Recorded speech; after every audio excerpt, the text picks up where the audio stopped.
Against the Ropes podcast.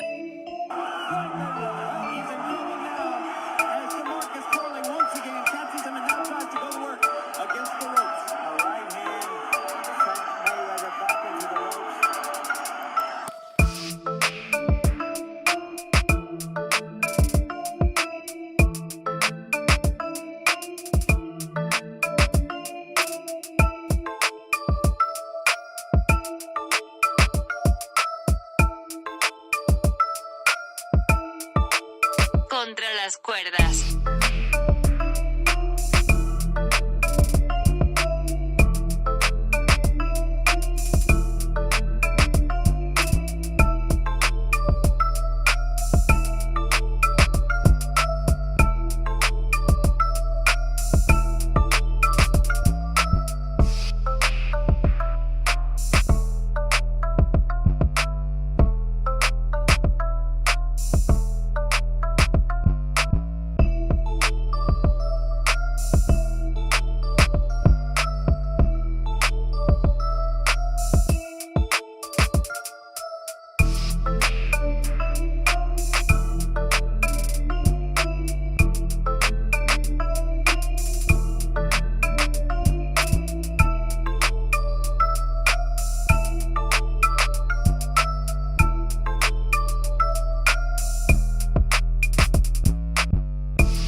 Against the Ropes podcast.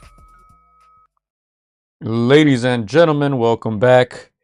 AtR podcast. Gio Garcia here, alongside Christian Mosqueda. Back for another episode. Man, it's almost 2025. It ended with a bang, another banger at the end of this month. You know, December has been good to us, but we'll get into that and a little bit about what we have going on next week for the last show of the year. Welcome back to the show.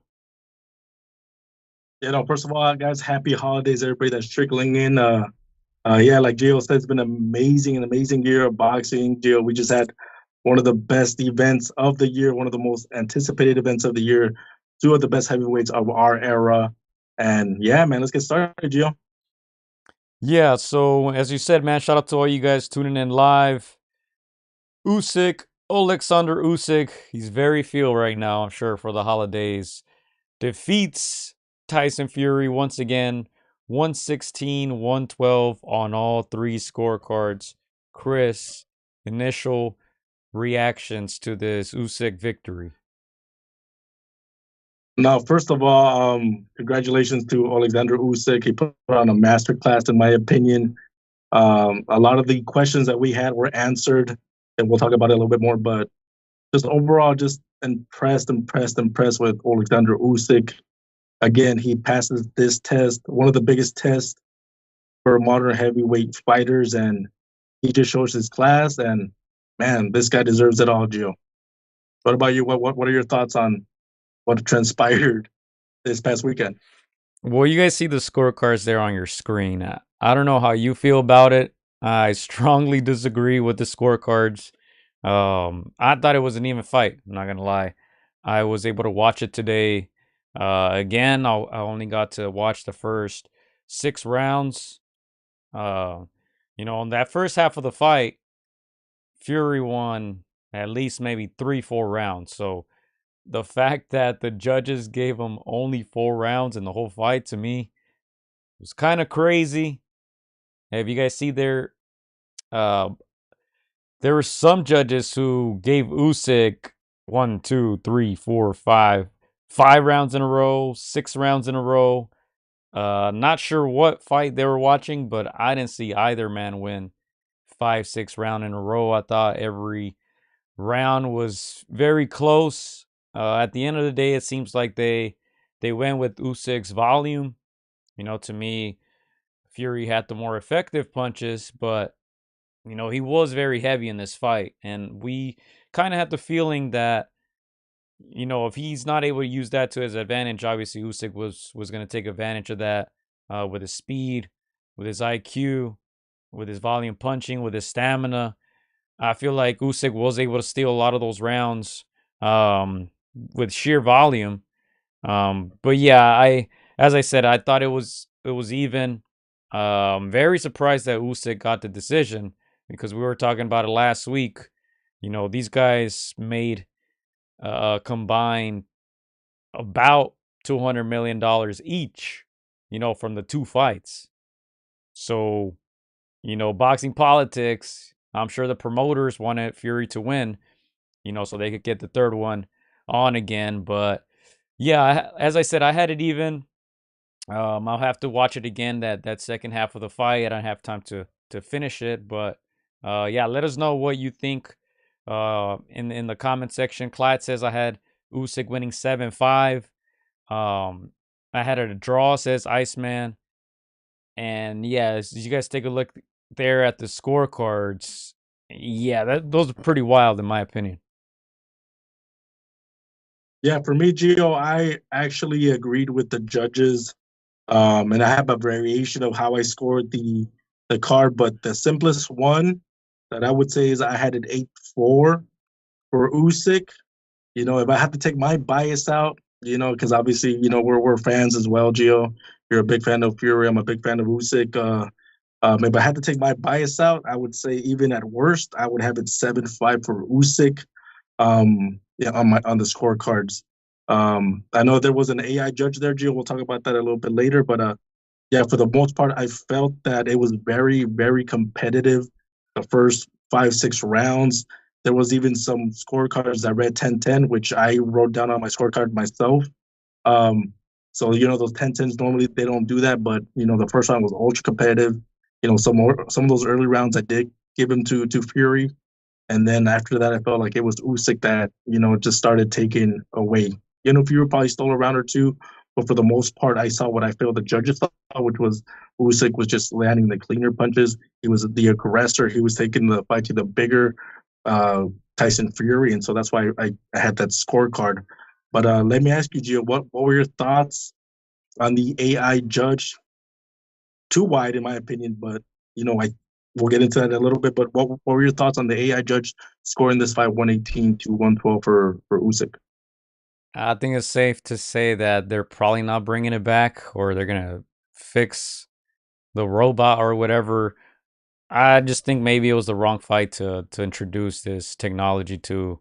I haven't really heard anything about it since, so it doesn't seem like the people care too much. But yeah, they should have probably tried to test it out maybe on another fight. We kind of had the feeling this was going to be a close one, so I think the AI judge scored a 118-110 if I'm not mistaken for Usyk, which obviously didn't happen. So yeah, I was very surprised. I thought the AI technology would be a little more accurate, but as of now, I think it's safe to say we can't trust it.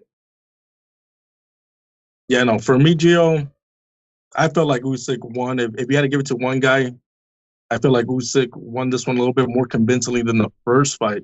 I think the first fight had more ebbs and flows. You know, the fight was going Usyk's way, and then it went, Tyson Fury's way. I felt like if it would have stayed the same way, like through the way this fight started, the first 5 rounds up until the end, I can see it, being a little bit closer. But I just felt Fury. I mean, I feel like Usyk did more, being the smaller guy taking the fight to Tyson Fury. What were your thoughts when Tyson Fury said, that he felt that he won this fight? It's the second time that he says it, and he said that that Usyk got a Christmas gift. Yeah, I heard Fury. I think he told Ben Davison he left the ring. He didn't do a post fight interview. He left, and someone got some footage of him telling Ben Davison, I believe it was, that he thought he had won by 3 rounds, if I'm not mistaken. I don't think he won by 3 rounds. I can see how he feels that he won the fight again. I think I disagree with you. I think in the first fight, yeah, it was pretty much an even fight, and the decisive factor was that knockdown. And this one, I was very surprised that Usyk wasn't able to hurt Fury. I think we kind of expected him to hurt Fury at some point. Um, but he wasn't able to do that. And on the other hand, I think Fury had 2 or 3 instances where he was able to get to Usyk. Um, there was a good body shot. I think probably the best punch of the fight for Fury was round 5, where he connected that uppercut to on Usyk, and knees buckled a little bit. But yeah, I was surprised by that. I thought Usyk was going to be able to hurt Fury, and he didn't seem to be able to do that in this fight. And I think that's why I was leaning more toward Fury, because he was landing the effective punches. He was landing the power punches. And my scoring is always going to be consistent.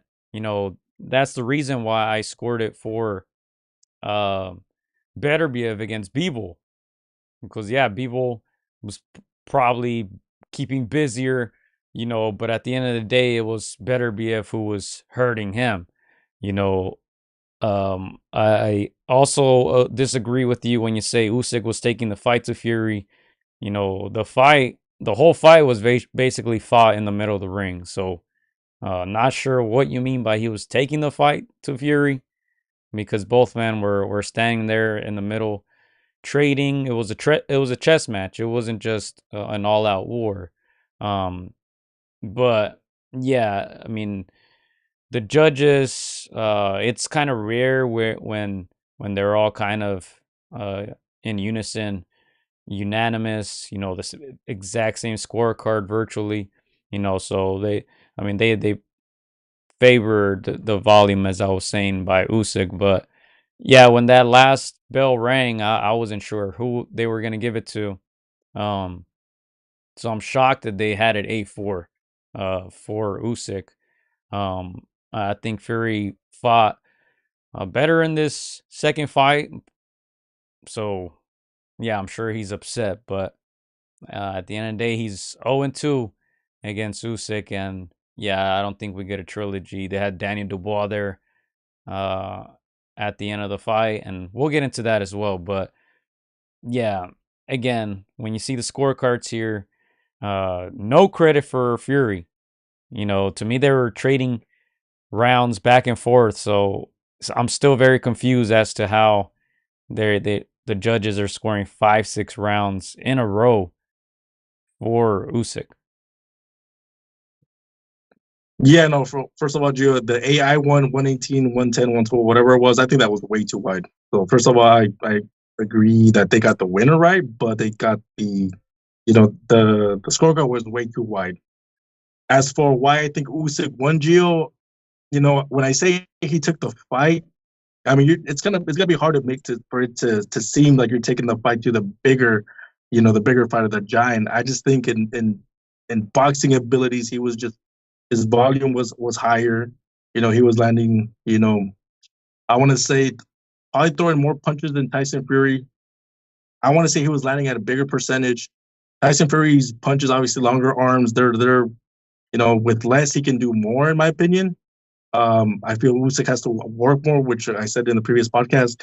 This is a smaller guy, smaller reach, smaller frame. He's gonna have to, chess match his way in and be busy, and that's exactly what he was. I think that's what a lot of the, boxing pundits and fans saw. To your point, I do agree that the Tyson Fury, did fight well. I saw his volume kind of start decreasing after the 5th, 6th round. He was still fighting well. Like you said, he was still being very defensively sound. He didn't get hurt this time the way he did in the first fight. That one was the thing that turned and changed that fight, in my opinion. This time, I think he just was timid towards the latter end of this fight. I expected his tank to be there, the way it was in the first fight. But with the added weight, the added, size, I think that it served against him. Do you feel, and then in your opinion, that he fought better as a smaller heavyweight or better as a bigger heavyweight?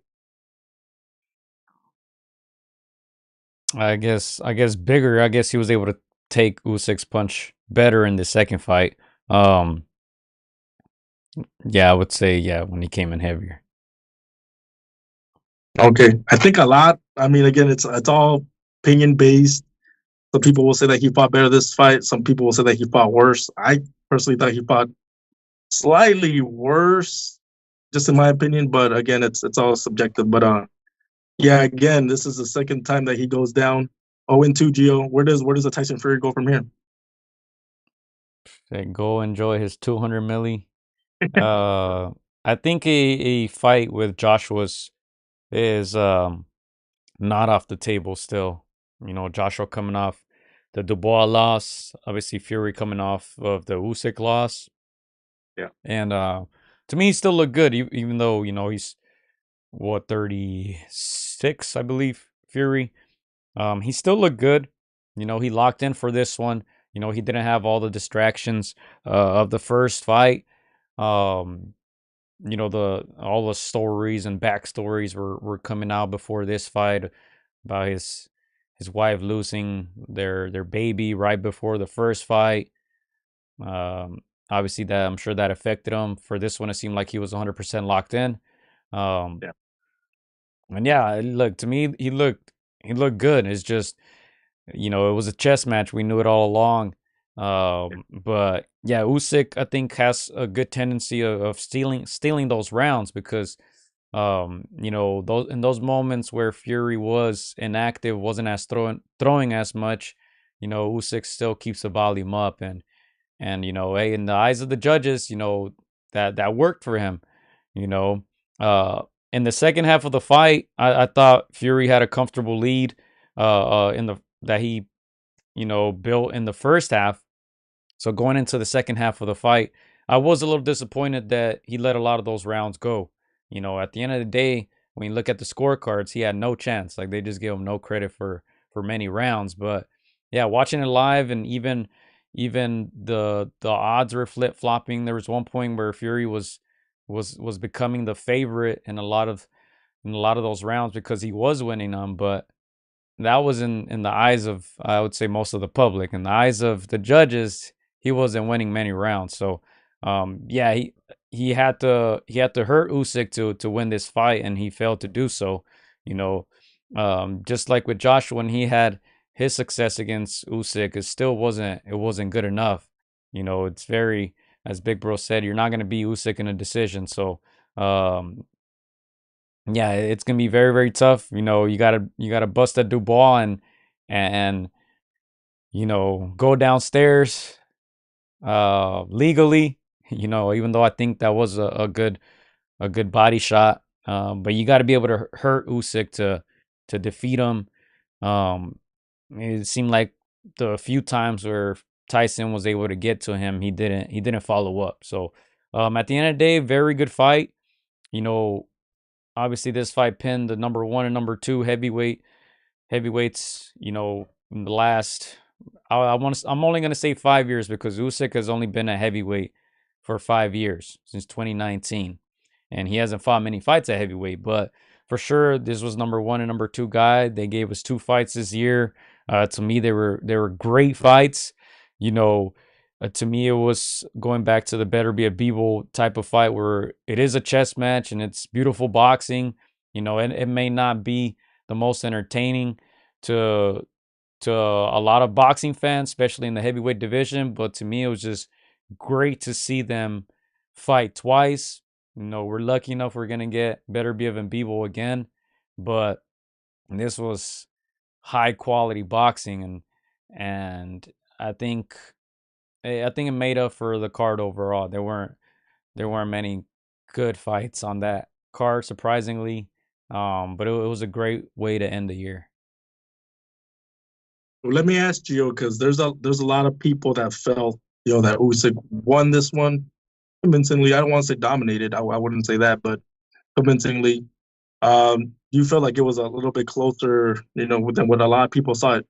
Do you feel like it was close enough to warrant a third fight? I know you said earlier that you think it's done, but do you think it's competitive enough, and do you think Tyson Fury can do something different, to muster up a third fight, or do you think it's a wrap? Yeah, I think it was competitive enough for a third fight, but you know, they're it seems like they're already building that Dubois fight. They wouldn't allow him to go into the ring if they didn't have those plans, I believe. And yeah, look, I posted the poll right after the fight. Who do you think won? 78% said Usyk. And most of the people that I read the reviews on the internet and all that, people were saying, I think Steve Kim even said, that he had Usyk winning like 8 or 9, I think 9 rounds, he said. I mean, honestly, I'm not sure what fight they were watching. Because even when you look at the overall punch stats, obviously they're never 100% accurate, but the numbers were very close. So not sure, obviously Fury's not the media darling like Usyk is, right? Usyk is a guy that everyone loves, that nobody hates. Fury, on the other hand, I'm sure has rubbed people the wrong way. When I was in the UK for the first fight, um, I think I've shared this story as well. Obviously they were building this fight. There was ads everywhere, posters, ads on cars, ads on buses, billboards. They did a great job of promoting this fight. You could watch it in every pub in the city, every restaurant. Everybody was showing the fight. But, Fury's not a very likable guy even in the UK. And I asked several people why.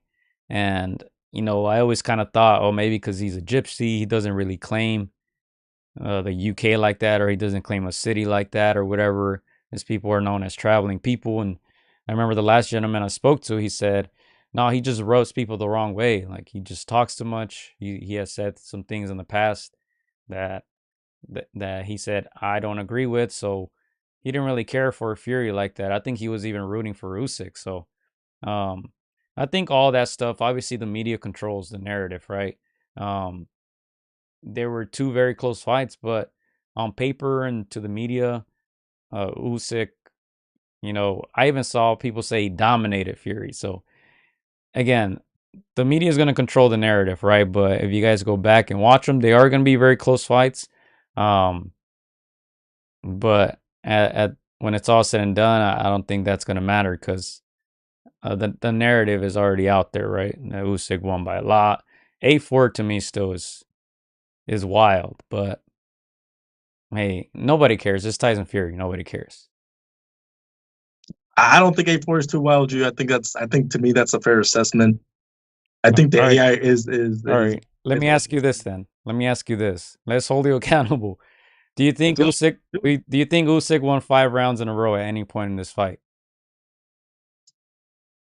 I think he won like 4 in a row. You can make a Chris, case for. the answer is, do you think he won 5 rounds in a row at any point in this fight? I think after 6th, 7th round, Joe, you can make a case. Chris, it's a yes or no. Yeah, I think so. Yes, So, yes. so look, we got to watch the fight again because nobody won 5 rounds in a row. To say that is just, you didn't watch the fight, Chris. Did you watch the fight? I agree. Maybe I have to watch it again, Joe, because I was just enjoying it as a fan. I had my little scorecard that I was like, okay, this one's a 10-10. This one's Fury, Usyk, Fury. And then after that, it was like Usyk. I was like, even when I'm grading you, I'm like, I'm trying to give a round to Fury so I could be kind of close to an actual scorecard. But I'm telling you, after that 6th round, it was. I felt I was watching an Oscar de la Hoya fight when he's just racking up rounds. It felt that way, but I know, I have a bias. It was probably, some of those rounds maybe more competitive. I can see Usyk winning 3, 4 rounds and maybe 1, 2 Fury.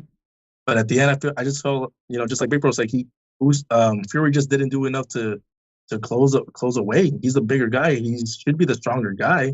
6'9", Gio. He should be doing more, in my opinion. But So again, it sounds like you're giving Usyk credit for being smaller and because it's harder for him. I just saw more volume punching. I saw him. Let's say he was throwing 5 shots to Tyson's 3. And 4 of those were landing, in my opinion. 3 out of 5 were landing. To Usyk's 1 out of 3. That's just the way I see it. Again, I know I have a little bias. I try to be as unbiased as I can, Gio, but I felt Usyk just ran away with it at the end. Yeah, I'm still like, how, you said he won 5 rounds in a row. How did he do it? 5 in a row, I would How was say, he so dominant, Chris, in this fight? I wouldn't say outright dominant as in brute strength, Gio, but just like outright just outboxing him. How? Outboxing, How so? as a bad boxer against a very good boxer in there. How so? How did he box him? He was moving in. He was not letting Tyson Fury outbox him on the outside. He was always in between his arms. That long reach, Gio. He was not at the end of the stick. I thought that Tyson Fury was gonna use the end of the stick. Take a step back when possible, try to keep Usyk from coming in, but Usyk found openings inside, started unloading 3, 4, 5 punch combinations, not landing everything, but landing, that straight left that was eye catching. I do agree with you. He did steal some rounds with those eye catching shots that Tyson Fury did far and few in between. Few of the shots that caught my eye for Fury was the uppercut, and I don't think he threw it enough. If he would have thrown it more, taken more chances, he probably would have caught Usyk with one of those. Yeah, again, we just gotta watch it again because I literally watched it an hour ago, and and as I said, I was able to watch round 1 through 6, and the fight was literally at Fury's distance. I mean, it's crazy that Fury doesn't get credit for his jab. Like he had his jab on Usyk's face all fight long.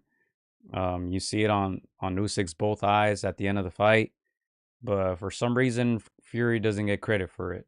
But yeah, I think most people got to watch it again. And yeah, A4 to me is kind of wild because look, how many rounds would you say you gave Fury in the first half of the fight? First half, best case scenario, I think I can give him 3 clear ones just because 2 of them were very tossed up. So worst case scenario, which is the best case scenario for Tyson Fury would be 4 rounds. 4 rounds in the first 6 rounds, Diego. That's like best case scenario. And So yeah, maybe he who did could you have been who did you score the last round for? Round 12. that one was competitive. That one I felt they both had their moments, but I ended up ultimately giving it to Usyk. Yeah, because even in my opinion, the bad judges, I think they gave it to 2 of them gave it to Fury, right? Yeah. Am I mistaken? Yeah. So yeah, I mean, if worst case scenario, you're giving Fury 4 rounds in the first 6, and then I mean, I would say most people will give him the 12. That's already 5 rounds, and that's not even counting everything in between. So yeah, as I said, I think people got to watch it again. I'm sure it's not going to change their minds, but everybody's happy that Usyk won. Essentially. So even Turkey. I mean, I get you. I was coming in scared, Gio. Like I hearing Fury being locked in, not seeing his family for 3 months. Again, you take a loss when it's a very close fight. You're completely locked in. Again, the size. I thought that size was. I thought he was gonna bust a Cunningham. I thought he was gonna put his entire weight over Usyk. I'm surprised he didn't do that more often.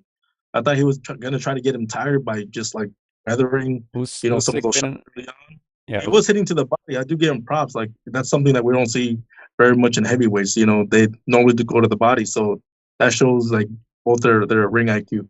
I felt like he didn't do enough. Like he's got a 6'9" frame, that long jab that he was employing, but just not enough uppercuts, not enough. Take chances. Again, I get it. He doesn't want to get caught coming in, or he doesn't want to get caught with the counter, but he just needed to do a little bit more, in my opinion. all right. Well, yeah, I think one of the things that was very interesting to me is if you guys go back and watch when they're giving the decision. Just check who's standing behind Usyk.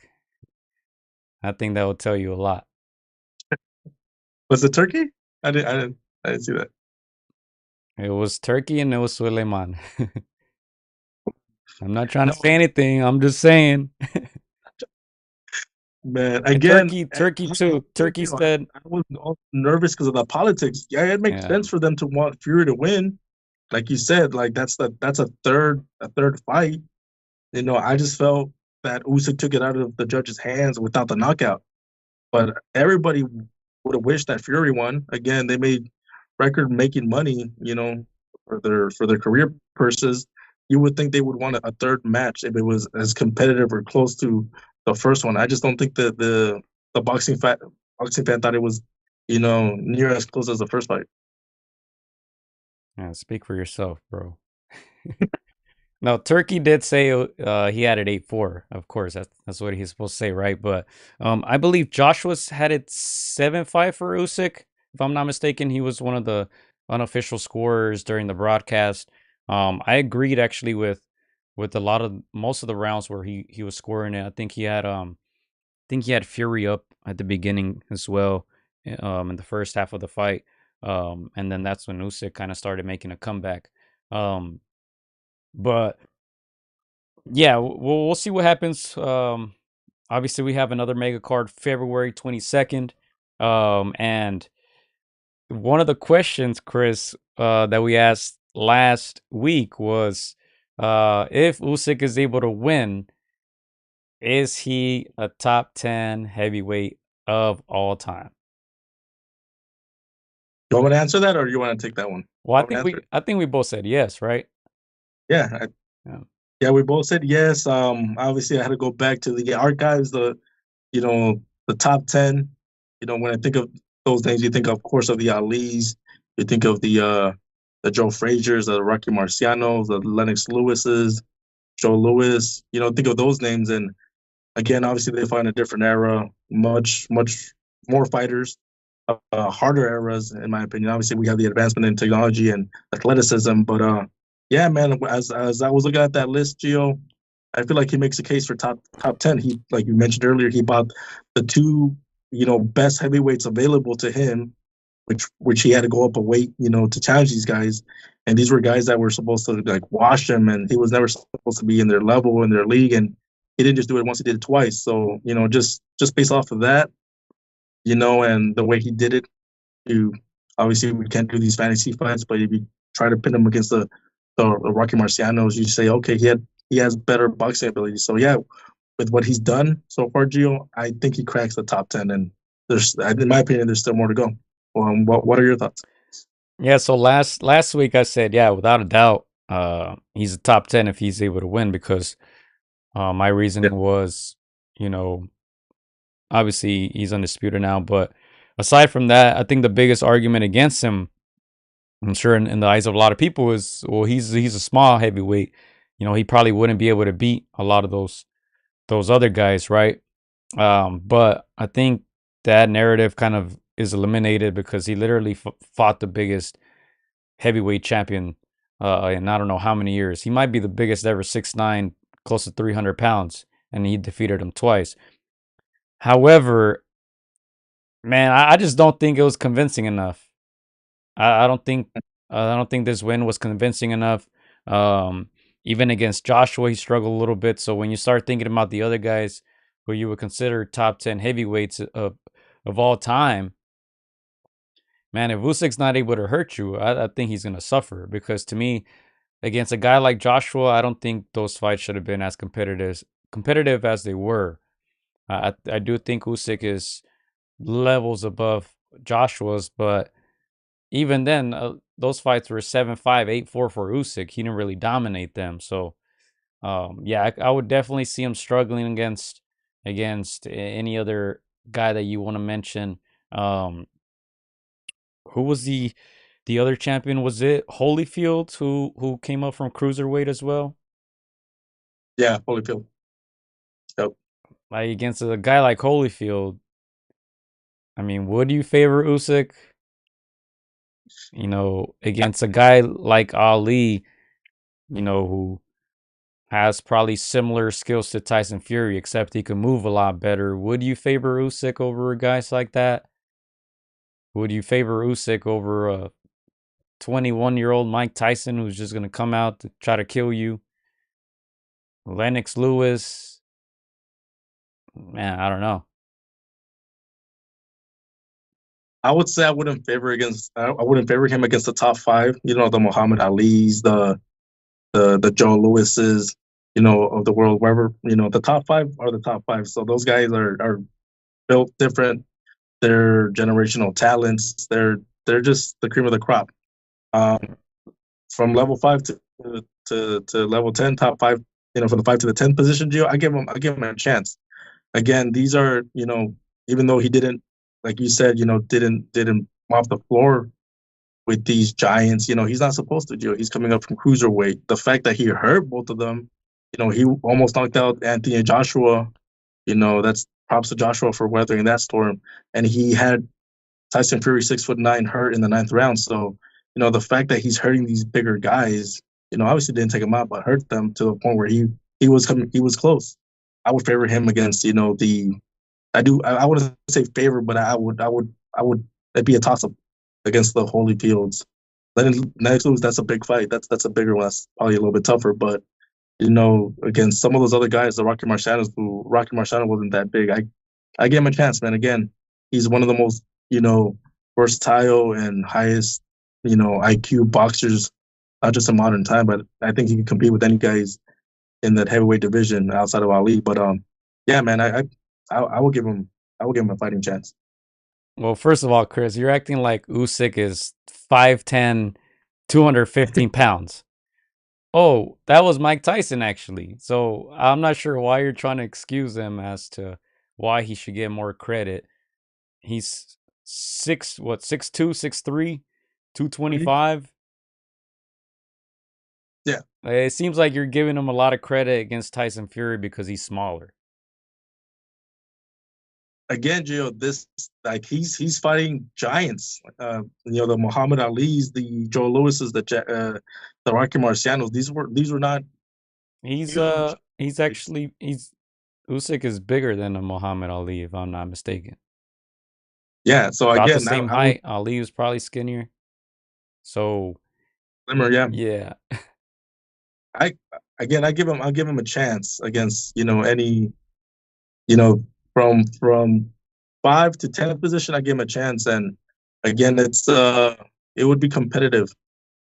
Obviously those guys, the Joe Lewis's, the Muhammad Ali's, those guys are, they're top 5 for a reason. There's something in them. There's something in them I think would bring the best out of an Usyk. Obviously we will never know, but I give him chance against any top 10, in my opinion. Clyde says he's borderline top 10. Iceman, he says he's the same size as Ali.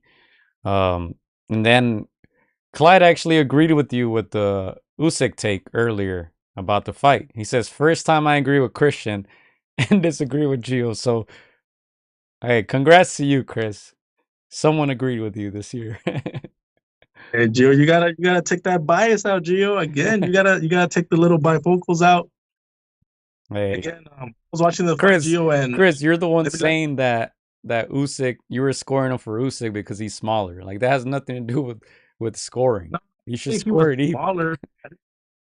It's the same way. Like I can't just score a punch for Tyson Fury just because he's bigger. Like it's gotta be a mixture of the volume. It's gotta be a picture of it's gotta be the accuracy. Ring generalship. It's a bunch of combinations, but yeah, man. Clyde knows. He doesn't have a bias.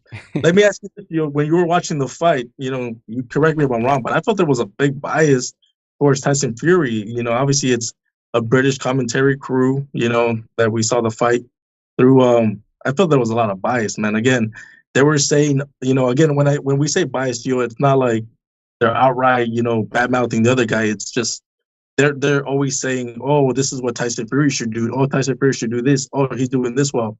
And they didn't really mention that from Usyk. And Usyk, in my opinion, was doing all the right things in moments.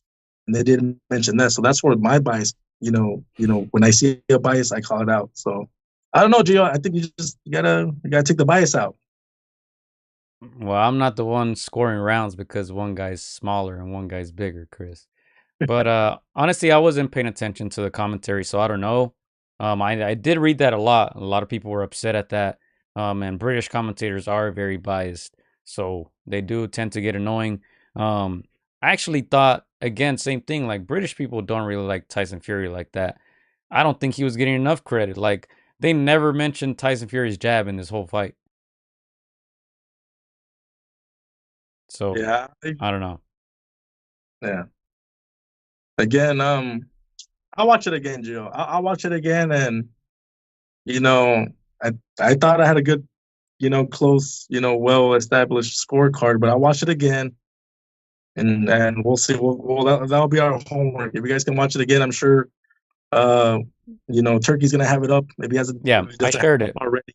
I shared it on our community tab. It's right here. You guys can go watch it. Full fight. And I'll guarantee you, Chris, you won't find 5 rounds in a row for either guy in this fight. That's like Chuck says, guaranteed. Hey, I don't want to say I'll see five straight, bro, but I'll see like four. Get one to Fury, and then he won the other one. Honestly, after the seventh round, I felt like the most I saw Fury win was one. Really, like it's. I don't want to say it's that bad, but it was that convincing, at least to my eye. But I'll watch it again.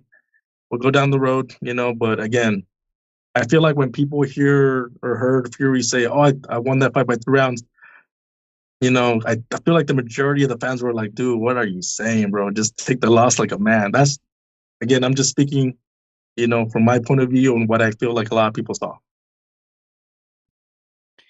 Yeah, go. Yeah, you guys got homework.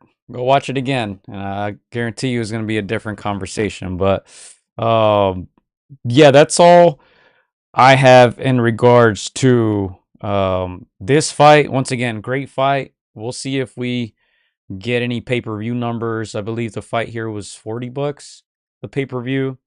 I did purchase it. The handful of fights that I've purchased this year, I think this one was worth it, even without much on that undercard. I thought it was worth it. Anytime the number one, number two guy get it on.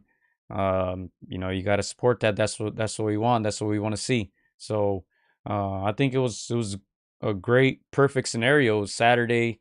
Fight started around 3 p.m. here, Pacific to be specific.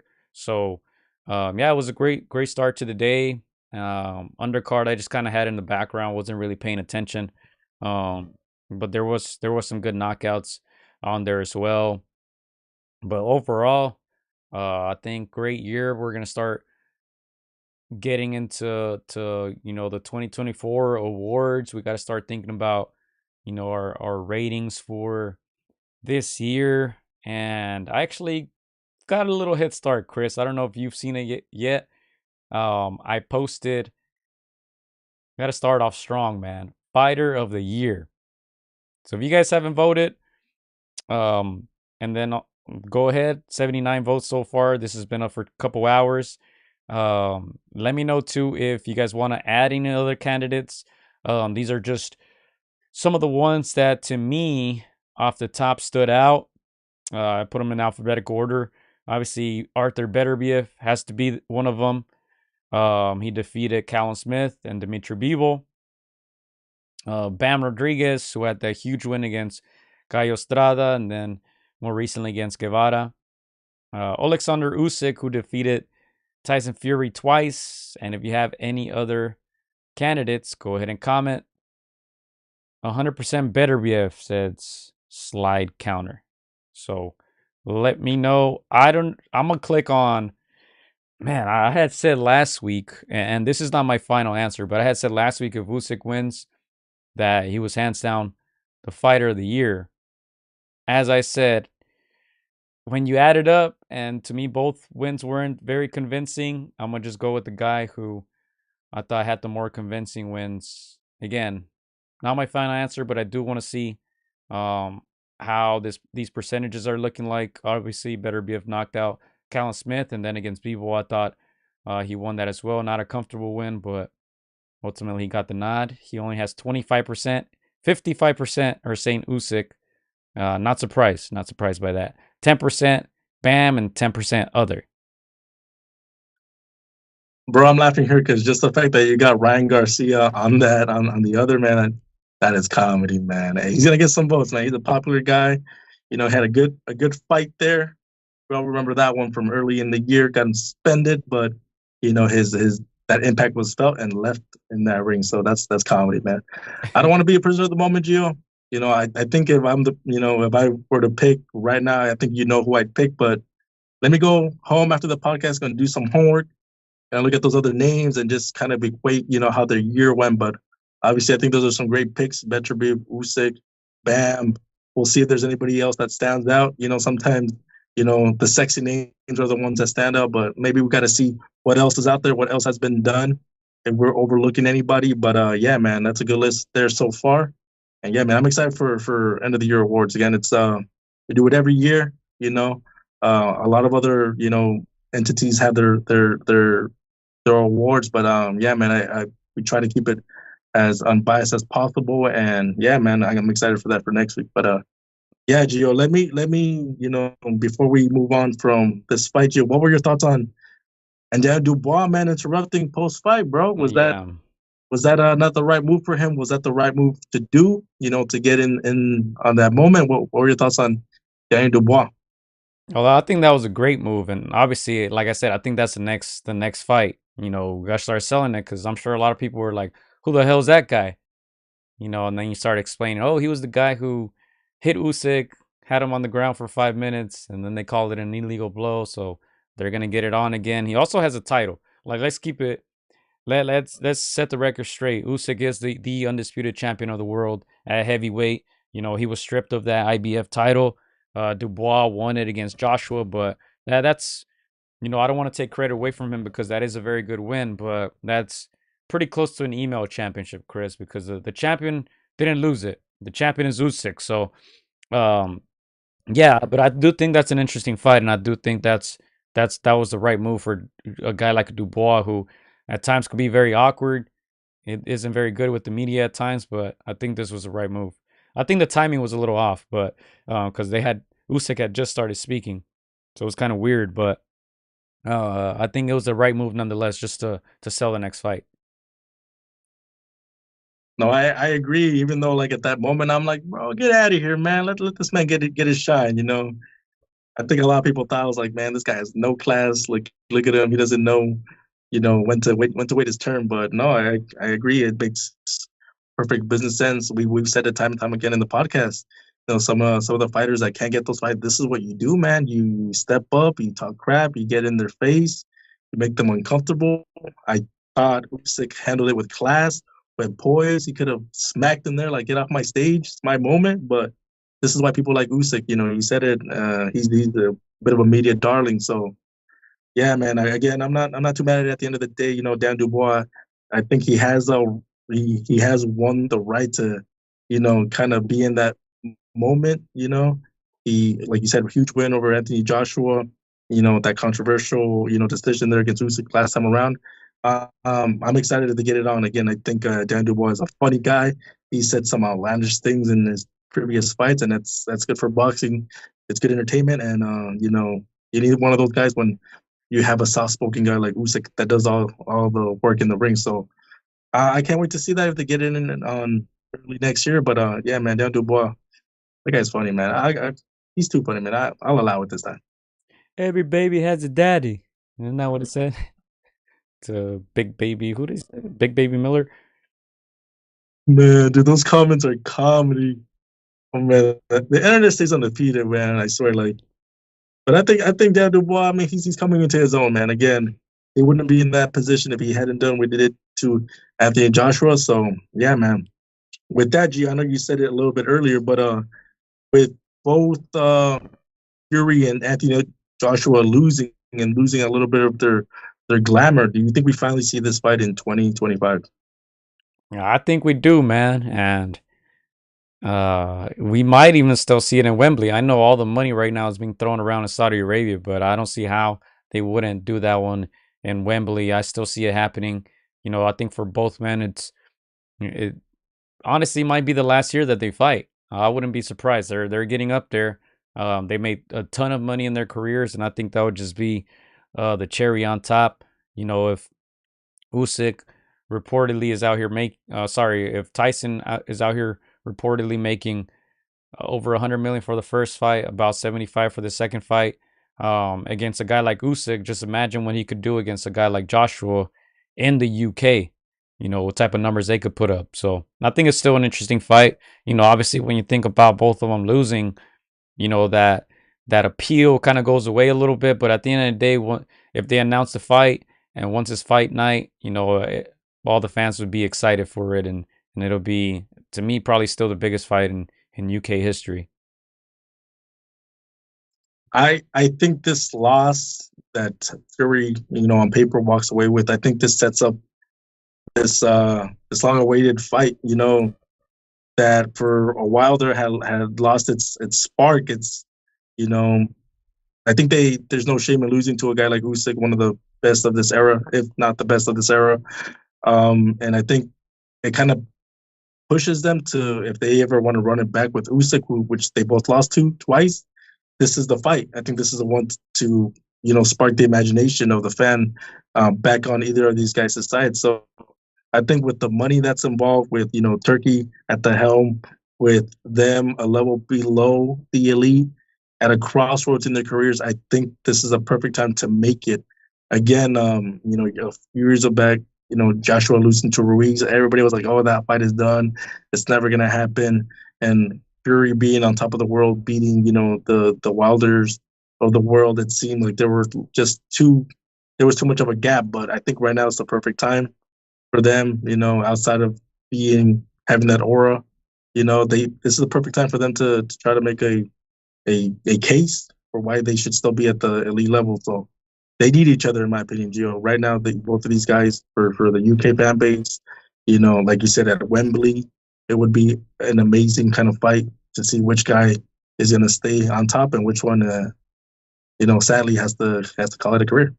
Yeah, and I don't think at this point there's anywhere else to go, because I don't see Fury, I don't see Joshua at this stage of their careers trying to climb up the ladder again, fighting a guy like Zile, fighting a guy like Joseph Parker. I don't see them at this point trying to go after the belts again, unless it's Usyk that they're fighting.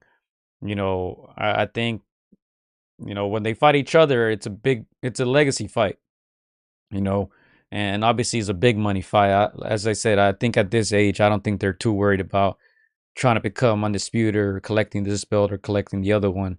I think they're gonna have to see each other, man. They're gonna have to.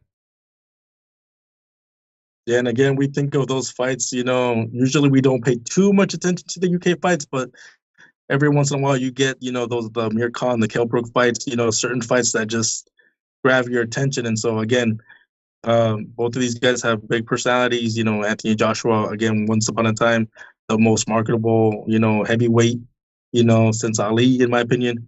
And Tyson Fury, just, the biggest man, to ever face up a pair of gloves at 6'9". So again, this fight, I feel like this is the time to be made. They messed up the bag once upon a time. I feel like it's probably a little bit bigger now, not based on where they're at legacy wise, but just Turkey being here involved in the sport.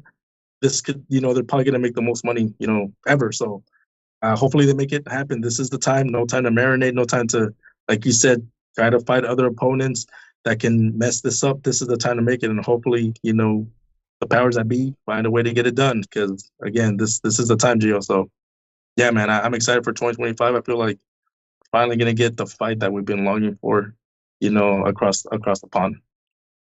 Yeah, and last thing on that, why I say that doesn't really matter that they lost, because at the end of the day, like who really remembers the belts? Like, do you remember what belt Morales and Barrera were fighting for? I Do you don't remember remember. what belt Pacquiao and Marquez were fighting for? Like, at the end of the day, we don't even remember that stuff. I could barely even remember what weight classes Pacquiao and Marquez fought at. All the other stuff is secondary. We don't really think about those things unless, you know, you were there present and you have a great memory. You remember exactly, it was this weight class, it was this belt, this guy had this belt, this guy had that belt. At the end of the day, we remember the great fights, and I think they can put a great show together, when they face each other. As I said, I still think it's the biggest fight in boxing and UK boxing history, and I think the belts and the losses that they took, I think when people look back at it, it's not going to be as important as we currently think it might be. I completely agree, Gio. So again, hopefully that fight gets made in 2025. I think they have the style to complement a great fight. Obviously, Joshua has more power, but Fury has, more boxing ability. So hey, it's a pick 'em fight at that point. Just to finish up with Usyk real fight, Gio. Usyk is now 37. He's in many people's list the number one consensus pound for pound fighter. Outside of Danny Dubois, what other fighter do you think can either keep him at number one, or elevate his career, his legacy? Are there any other names in and around Gio that you think that can do something for his legacy? Man, that gets tricky because yeah, Dubois is a very good opponent. Obviously, he has that title. As I said, we kind of explained how he got it. But I think it gets tricky because I even read some comments online saying, "Oh, this is not the strongest era of heavyweight boxing." It's kind of Usyk kind of came at the tail end of Fury's career, Joshua's career, Wilder's career, um, and then there's a bunch of other guys who are coming up, guys like Bakoli, who are dangerous guys. Van Usyk, I'm not fighting those guys because it doesn't do much for my legacy, Yeah, in the eyes of the public. But Bakoli's a legit guy, you know. A guy like Z Zong, probably a little too old by now. I'm not sure that adds to my legacy. A guy like Joseph Parker, not sure that adds to my legacy. yeah. Um, so I think he's in a tricky position right now, Usyk. Um, I think at this point, I wouldn't be upset if he's just fighting, you know, other you can say contenders besides those super dangerous ones like Bakoli. If Yeah. he decides to take the quote unquote easier route, I wouldn't be mad at that because, as you said, he's 37, undefeated, 23-0, 14 KOs. If you look at the names on paper, it looks great. Tyson Fury, Daniel Dubois, Anthony Joshua, right? And then he had two opponents before that in heavyweight, Chisora and Witherspoon. That was around that COVID era where a lot of guys weren't as active. And you could say he was a little shaky at first in the heavyweight division because he wasn't really fighting the tough opposition until he faced Joshua. But yeah, it's going to be tricky. If I'm Usyk, I just continue try to get that belt back from Dubois and probably defend that undisputed crown a couple more times and then call it a day. I don't think he has anything more to prove. Um, undisputed at cruiserweight, undisputed at heavyweight, great amateur. Um, in this generation, I feel like people are going to regard him as one of the top guys. And as you said, you know, I'm not too convinced by the win, but on paper he got it. So I think it's hard to not have him as number one pound for pound, especially with, you know, his fight being postponed. He's fighting Goodman, who's a tough opponent, but people are not really gonna give him credit like that compared to beating a guy like Fury. Obviously Beterbiev and Bivol are gonna fight again, but it's hard to make a case against Usyk being number one at the moment. I agree, Joe. Well, let me tell you, like the reason why I asked that question was, obviously we saw the post interview. They asked him what's next. Obviously he's had a a tremendous year. He wants to take time off and spend time with his family, his loved ones. But he said that he's still gonna continue fighting and take new challenges. And after you topple guys like Anthony Joshua, Gio, and guys like, you know, Tyson Fury, you're like, what's next? You climbed the mountain, you've climbed two mountains. What else is left? And I pose this question because, we've talked about the top 10 he's flirted with, or he's in and around, that top 10, the outer top 10, or, in that 10 position. And a guy like Usyk is gonna want to find the next challenge, something that elevates his career, his legacy. You mentioned a name like Bakoli, young guy, dangerous fighter, big, strong, you know, type of fighter that can ruin careers, as we saw in his previous fights. Very high risk, low reward. I know you don't like my comparisons, but the Muhammad Ali's, fought George Foreman, and because of a fight like that, it elevated Ali, to legendary status. So I think a guy like Usyk is going to be looking for those kinds of fights, those fights that can elevate his career. I do agree. It's probably not in his best interest to take those dangerous fights. You have all the money in the world now. You have a lovely family. Why risk your health? We've seen what happened to Ali later on in his life. So, it's something that he's gonna have to, debate within himself and make choices, in his life. But I don't know, Gio. I think Usyk is the type of guy that wants new challenges, and they may not be for the best, down the line health wise, but after a guy like Andrew Dubois, I see him, challenging a guy like Bokole. I might be wrong, but again, it's that fighter in them where they're seeking, the shock to challenge themselves. So, that's why I pose that question. But we'll see what happens. Again, 2025 is going to be, I think, another stellar year for Usyk. He showed his class, and at 37, I think he knows that there's not too many big challenges left on the horizon. So he's going to have to cash out with the best possible opponents, in my opinion. Yeah, and I think it's better. I think it's always better to walk away, even though I'm sure it's very, very tough for these guys, you know. But guys like Julio Cesar Chavez could have probably retired with what he had, like 108 wins and 2 losses. Like even the second De La Hoya fight was very unnecessary. And then he took like 4 more losses after that, against guys that we haven't even heard of, toward the end of his career. So, a lot of times it just looks better if you just walk away. Hey, in this case, you retire undefeated, or in the case of guys like Chavez, you retire with a couple losses, your legacy is still intact. But a lot of times they hold that against you, like Roy Jones Jr. too. I think he has like 8 losses in his record. If you guys can double check that, but he just fought, I think, last year and lost. Like, why are you fighting at freaking 48 years old? That kind of taints your legacy a little bit. So yeah, I wouldn't be mad if he walks away sooner rather than later. But it kind of reminded me, I was gonna mention the Klitschko brothers. They're also from the Ukraine. Imagine Usyk against the Klitschko brothers. Like, that's what I'm saying. And they're tough matchups, man. To me, he just didn't went convincing enough for me to be able to say, hey, man, he'd be all right against these guys, man. I don't know. Well, yeah, and we said that the Klitschko's are considering coming back, or one of them, I think Vladimir.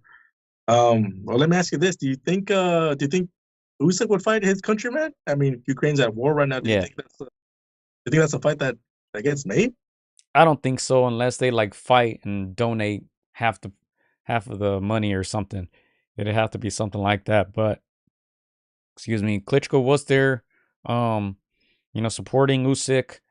And then I read something where he said that, the rumors are false, that he's not looking to come back to boxing, but he said that he's always training. So if something were to pop up, he said he'd be ready. So I'm not even sure what that means. I don't know if he said yes or if he said no.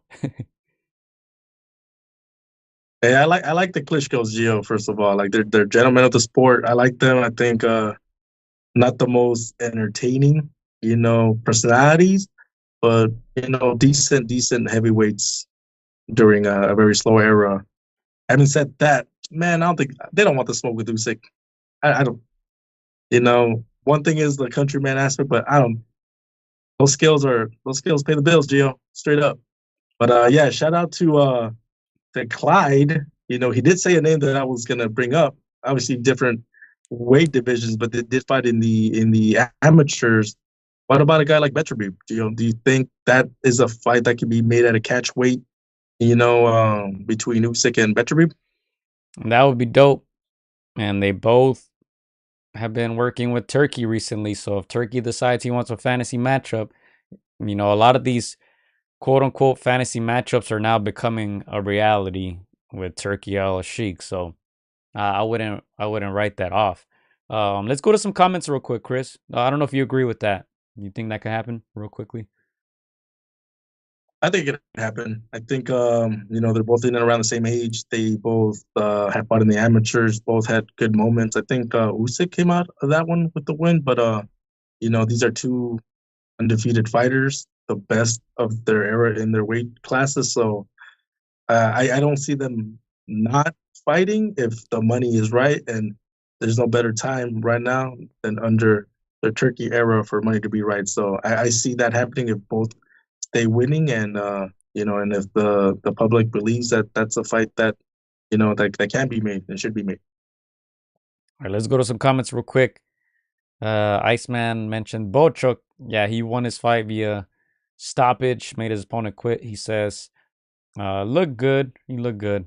A little disappointing to not see Madrimov out there, but yeah, Sergey Bochuk did his thing. Adam says, I'm not impressed with Usyk until I think he missed the word, beat someone like Bakoli, Zhang, Parker, or Dubois again. Let's see. Usyk versus Caballel, says Iceman. MAW says Usyk versus Triple D, Daniel Dubois. Daniel Dynamite Dubois Parker. Winner for the heavyweight undisputed champion again before retirement. Usyk can retire now, but happy to fight Triple D again, he says. Clyde says Loma's retiring. I haven't read about it, but I haven't been on the internet today, so you think that's a strong possibility, Chris? And if he retires, do you think he stays retired? Man, I gotta check the sources, man. Hey, I like Clyde, but we gotta check yeah, that's for real. I wouldn't be shocked if he is, Joe. He's up there in age. He's fought, everybody. He's moved up so many weight classes just because nobody in his natural weight class was a challenge to him. But I don't know, man. We're gonna have to see. Again, I don't see Loma retiring right now, but hey, it could be possible. Again, maybe that fire is done. I don't think so, but yeah, we'll look into that. We'll look into that for sure. Yeah, see it there on your screens. Not sure if he is, but we'll see. I think that's coming soon. He doesn't seem uninterested, but there's been a lot going on I think since the war in the Ukraine started. He decided to skip that undisputed fight. I mean, he was gonna beat Kambosos 10 times out of 10 and become undisputed, but he had other priorities at the time. But there was another comment as well, I believe by Clyde, when we were talking about the fighter of the year. Let me see. He says, got to be better, but he hasn't gotten mainstream appeal like Usyk. So we'll see. We'll see how. I'm pretty sure a lot of our supporters will vote for Usyk, because of that recency bias. But hey, there's still a lot of time. This will be up there for another week or so. Our 2024 awards will be next Monday. We're moving it to Monday because obviously Tuesday, Christmas Eve, next Tuesday, New Year's Eve. So we'll be doing it Monday. And yeah, you guys just stay tuned to that community tab. I'll be posting all the categories, right? Trainer of the year, fighter of the year, knockout of the year, upset of the year. We'll go off of kind of our list from last year. We had some interesting ones. We got to do prospect as well. So help us vote, help us decide. Same thing as last year. If you guys remember, Chris gets a vote, I get a vote, and then you guys get a vote. So whoever wins on the poll, for example, if I were to vote for Beterbiev, if Chris were to vote for Usyk, that tiebreaker would be your vote. So in this case, Usyk has 52%. That would be the third judge, 2-1, and Usyk would take it. So help us out. You guys get to vote. You guys get to have your voices heard. And a lot of times these categories are very tough. So a lot of times we do need the help. Yeah, no, again, guys, just appreciate you guys like just sticking with us throughout the whole year. Again, I'm excited for the award show. We always have fun. We always joke, tease, try to have fun with it. But yeah, man, I'm excited for it. Like you said, Joe, we're gonna have best fight of the year, knockout of the year, breakout fighter of the year. We're gonna throw in individual performance of the year, comeback of the year, upset of the year, robbery of the year. We try to have fun with it. Again, I think we had a disappointment of the year, right, Gio? One of the Yeah. Chargers won it one of those years. So Yep, the Charlo we'll have- who got arrested for beating his baby mama. yeah, Yeah. I think I know who we're gonna have for disappointment of the year, man. I don't want to give any hints out, but I mean Hey, it's kind of it's pretty obvious. I mean, but that's we'll gonna have be a some. tough one because I feel Hey, like both guys were involved in the same fight. So so that's gonna be a tough one, man. man, that was gonna be fun. I mean, one of them is paying their time. The other one is still taking L's, man, outside of the squared circle. But yeah, man, we're gonna have fun with it. But yeah, G, I can't wait for that one. Like you said, if we need a tiebreaker, you guys gonna come in. So cast your votes, and we'll read them on the on the final podcast of the year, man. Gio, quick question. Yes. I've always said like I like seeing things in advance and things that stick out. What were your thoughts on Tyson Fury coming out to Mariah Carey, bro? What are your thoughts on that? Uh, I thought it was cool. It was cool to see on my end because, he seems so locked in, even in the interviews and all this stuff, and to see him just kind of go out there and quote unquote be himself. I thought it was cool. I didn't expect it. He had the whole Santa thing going on, but I thought it was cool. Like for people who maybe haven't watched a fight before or don't watch so many boxing fights, I'm sure they were entertained by it. So as long as it makes boxing look good, I'm with it. Yeah. And again, we're not the funnest guys, but we try to bring the spirit, right, Gio? We got Christmas in a couple of days, man. We try to make it fun today. I didn't put on my shoes on purpose, man. I'm actually saving these for Devin Haney. Devin Haney, if you need shoes, man, don't use the ones you're using. We got some good ones over here, bro. It's here. I got your shoes ready, man, right here. What are those? The Yeah, Peter Pan man, 4s or what? what's up? The Peter Pan 2s or what are those? These are my elf shoes, bro. I mean, Peter Pan not too far off, but I mean, these are much better than the ones he was wearing, man. Again, you Those gotta have the right shoes, man, for a major fight, man. You can't lose the fight outside of the square circle, man. you can't be borrowing your girlfriend's shoes to fight, man. It's never gonna turn out well. Hey man, but those are the doble pes, huh? The ones you have, the Peter Pans. Man, yeah, the real cakes, man. Gio, something I noticed too. I mean, you tell me if I'm looking too much into it, man. But I noticed that Michael Buffer was really into it. He was really into this fight. Obviously, we know that he's recognized for his "Let's get ready to rumble" catchphrase.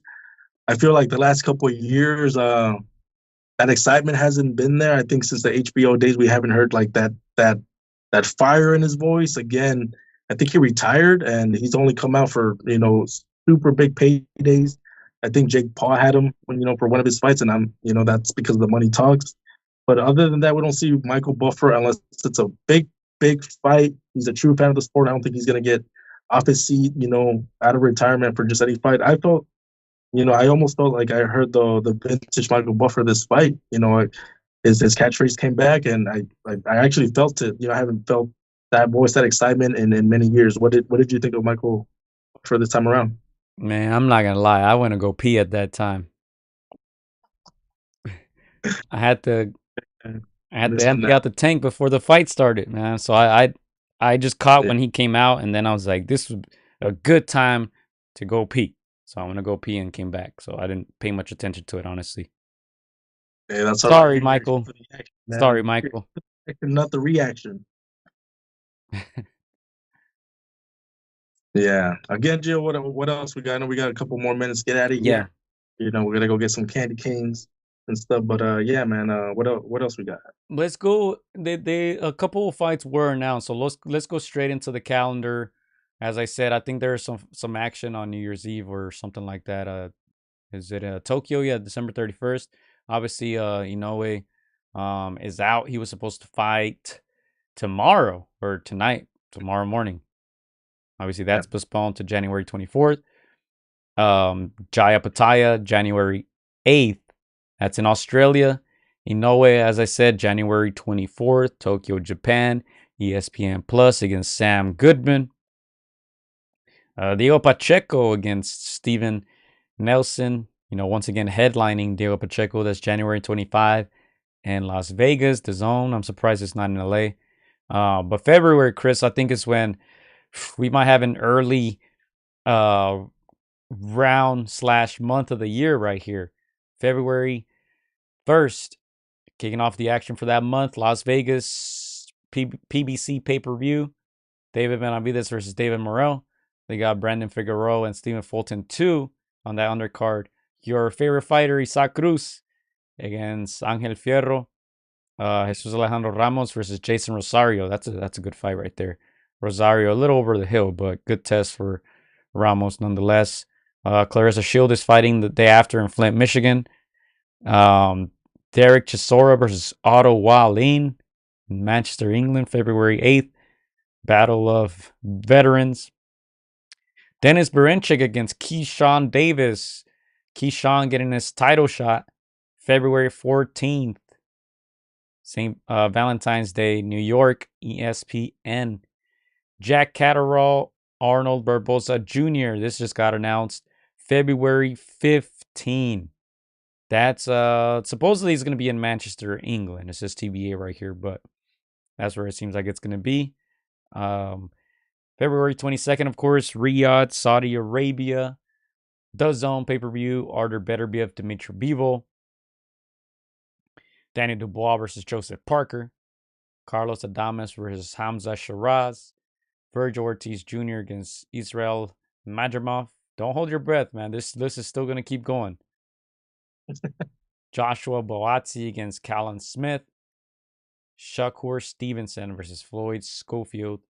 Zilei Zong against Ajit Kabayel. I don't know if I said that correctly, but yeah. And then they're saying supposedly the Gervonta fight that was scheduled for March 1st is canceled. I think we'll still have to wait for the official announcement, but that's what it's looking like for January, February of next year. Starting off well, man. That February is going to be something else. Man, gotta break that piggy bank, man. That card in Riot is stacked, man. I've never seen so many title fight. It's insane. Again, I know it's early, but probably the card of the year if Turkey doesn't outdo himself, the rest of 2025. But yeah, man, like you said, Joe, it's looking good, starting to look good. Early 2025, man, we have a hell of a fight. Hell of a fight schedule, like Floyd says. Hell of a fighter. Hell of a fighter. At the end of the day, what else he says? He say, God gifted. I'm God gifted, Gio. Man. You don't give me no props. Never give me any props. Man. Hey, shout out to Floyd. I know he watches the show, man. He's retired. He watches us every Tuesday, Right. Hell of a fighter. But at the end of the day, skills pay the bills. At the end of the day, it was an easy fight. Easy work. Let's go. All right. Yeah. Iceman says, been telling everyone something happened to Tank after that Martin fight. He's talking about retiring and all this stuff. I don't know. Seems like he's beefing a lot with his promoters as well. Let me try to see if I have anything else. I think that's all I had for today. As Usyk says, I can more. When they asked him, what's next at the end, he finished off with, I can more. We can more too, Chris, but we got to get out of here. As I said, next week, 2024, end of the year awards. Those are always fun. Always fun to see how you guys are going to vote as well. So, yeah, expect a another hour and a half next Monday for that last show of the year. Yeah, no, for my part, Joe, I'm very feel. We're very feel. Can't wait for next week, to wrap up a great year of boxing again. There's a reason why we do this every week, man. We love the sport. We love, what this sport does, what it brings, just the fighters that make it their career, their livelihood. Hey, man, it's something that it can't be really, described, expressed. Again, shout out to you guys for, making us laugh, keeping us entertained, dropping your opinions. How do you feel? Heavyweight? Say again? But yeah, no, again, just thank you guys for just sticking with us every week, man. Again, can't wait to do it again, not just next week, but 2025. It's a great time for boxing. That's right. And we'll end it with this right here, man. We'll end it with this right here. I'm Phil. I'm very Phil. How are you, my friend? I'm fine. I'm good. I'm Phil. I'm very Phil. You are Phil. I'm Phil. I'm very, very Phil. Alexander, I gotta ask you, how are you feeling right now? I'm Phil. How do you feel? I'm Phil. I'm very Phil. How are you feeling? Bro, shout out to his English teacher, man. Y'all just created a whole new phrase. Gotta love it. Gotta love it. But yeah, man, thank you guys for keeping the chat lit. We'll be back next week. Monday. That's right, Iceman. Next Monday. We'll be back next Monday. Merry Christmas, whatever you guys celebrate. I would say Happy New Year, but we're going to see you guys before that. So tune in. Next Monday, we'll be back. Ooh, vámonos. Vámonos. I'm Phil. I can more. I can more. Quiero mandar un saludo para mis amigos de Contra las Cuerdas. Échenle muchas ganas. Un abrazo, muchas bendiciones. Shout out to Against the Ropes. You know what mine is? Let's box, bitches. It's almost fight night. Shout out to Against the Ropes. Thank you for the support. Keep doing your thing. You're doing a great job. So thank you and best wishes. Huge shout out to Against the Ropes. Against the Ropes. Shout out to Against the Ropes. Thank you guys for the interview and hope to see you guys soon. Against the ropes, always doing the right thing. Shout out to Against the Ropes, man. I appreciate you guys for having me, taking the time on y'all day. Against the Ropes, #1. Freddie Roach. Thank you very much.